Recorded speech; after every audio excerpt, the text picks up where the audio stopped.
मेरे प्यारों, क्या खुशी के साथ है, आनंद के साथ है। ये जगह को देखने में कितना सुंदर है ना। ओमान देश के मस्कट के शहर से मैं आपसे बातें कर रहा हूँ। आप ये जगह को देख रहे ना, कितना सुंदर है। समुद्र की लहर की हवा की आवाज़ इतना सुंदर है और पानी को देखने में आंखों के सामने बहुत ही अच्छा लगता है। ये सुंदर जगह से आपके लिए प्रचार करना मेरे लिए सौभाग्य की बातें हैं। हम हमेशा अपने शरीर की तंदुरुस्ती के लिए बहुत ध्यान देते हैं।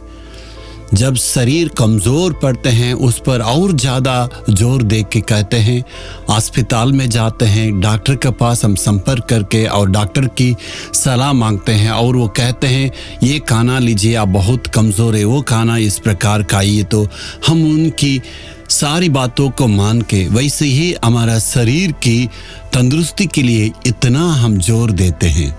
संसार की बातों के लिए और दुनिया के कामों के लिए, परिवार की सारी बातों के लिए हम इतना ध्यान देते हैं, लेकिन हमारे आंखों में ना दिखने वाला, अंदर में रहने वाला एक मनुष्य है। यही आत्मा परमेश्वर से मिलने में और प्रभु के साथ संगति करने में, प्रभु में आगे बढ़ने में, परमेश्वर की उपस्थिति को महसूस करने के लिए ये आत्मा एक भूमिका के रूप में कार्य करता है। उसी के लिए हमें ध्यान देना है। बाइबल वचन हमें क्या कहता है? भजन संहिता 19 अध्याय का 7वें वचन में, यहोवा का व्यवस्था करी है, वह प्राण को बहाल कर देती है। यहोवा का नियम विश्वास योग्य है। मैं परमेश्वर का वचन से आपके लिए प्रचार करने में वो आशीष है। अपनी ही बातों को, अपनी सिद्धांत की बातों को, अपनी शिक्षा को देने से कोई लाभ नहीं है। परमेश्वर का वचन हमें आशीष देता है, हमें फिर से पुनरुत्थान करता है। जब हम काम कर जाते हैं शरीर में, इतना तकने के बाद शरीर की तंदुरुस्ती के लिए कुछ न कुछ खाना खाने के बाद ताकत मिल जाता है।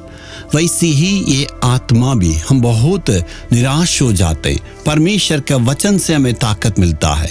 इस आत्मा के लिए खाना अनिवार्य है। वो भूखे रहते हैं।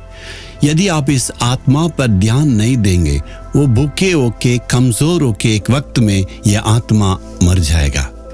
आत्मा यदि कमज़ोर है तो पाप अंदर आ सकता है। इसलिए पाप से लड़ने में, प्रभु के साथ संगति करने के लिए हमें एक ताकत चाहिए। वो हमें प्रभु के वचन से मिलता है। ये वचन बहुत ही परफेक्ट है। ये वचन हमें पुनरुत्थान करता है। ये वचन हमें सारे खतरों से रक्षा करता है। इस आत्मा को पुनरुत्थान करने की ताकत इस वचन में है। प्रतिदिन पढ़ना है, इसलिए मैं इसको प्रतिदिन पढ़ के अध्ययन करता हूँ। इस वचन को घर में रखने से, ऐसे ही पढ़े रहने से कोई लाभ नहीं है। आप इतना भूखे रहते हैं। उदाहरण के लिए कहते हैं, यदि खाना को लेके किसी मेज पर या फ्रिज पर रखने से क्या आपको भूख मिट सकता? खाना तो बहुत सुंदर है, खाना नहीं खाएंगे, ऐसे रखने से क्या भूख मिट सकता है? उस खाना को खाने के द्वारा ताकत होगा। वैसे ही बाइबल सुंदर वचन रखे हैं। बाइबल की वचन को फ्रेम करके दीवार में टांगते हैं और देखते रहते हैं, क्या उसके द्वारा आपका परिवर्तन आएगा? नहीं। बाइबल की वचन को प्रतिदिन पढ़ना है, दिल की गहराई में अध्ययन करना है, उसको अपना के प्रभु के चरणों के पास आने के द्वारा प्रतिदिन आपके लिए आशीष से मिलेगा और सफलताएं हैं।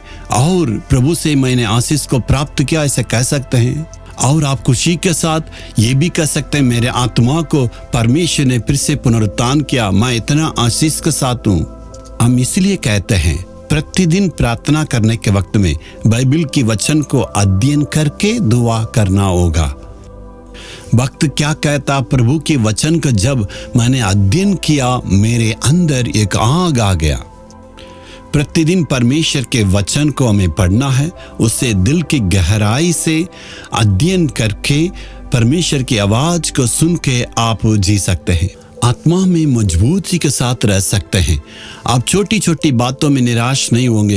इसने मेरे विरोध में ये कह दिया है, ये व्यक्ति ने ये काम कर दिया। इस प्रकार छोटी सी बातों के लिए आप कभी भी निराश नहीं होंगे, क्योंकि आपके आत्मा के अंदर इतना ताकत है। आत्मा कुछ मजबूत रहने से, कोई भी कुछ भी कहने से आप आराम से आगे बढ़ते रहेंगे। आज क्यों निराश में हैं? आज ये व्यक्ति ने मेरे विरुद्ध ये कह दिया है, मैं जीवित रह के कोई लाभ नहीं है, मैं आज ही मरना चाहता हूं। कारण क्या है? आपके आत्मा कमजोर है। दूसरों क्यों देख रहे हैं? अपने आप में आप थोड़ा निराश में रहते हैं। अपने कमजोरी को महसूस कीजिए। यीशु के पास अपनी ताकत के लिए आना है, और ये भी नहीं कहेंगे मैं इस दुनिया में नहीं रहना है, मैं इस दुनिया में जाना चाहता हूँ। कारण है आप निर्बल होगे। यदि प्रभु का वचन आपका दिल के गहराई के अंदर है तो आप हिम्मत से कहेंगे, ये छोटी सी परीक्षा में मुझे कुछ नहीं कर सकता, मैं प्रभु में जीऊंगा। क्या आपको समझ में आया?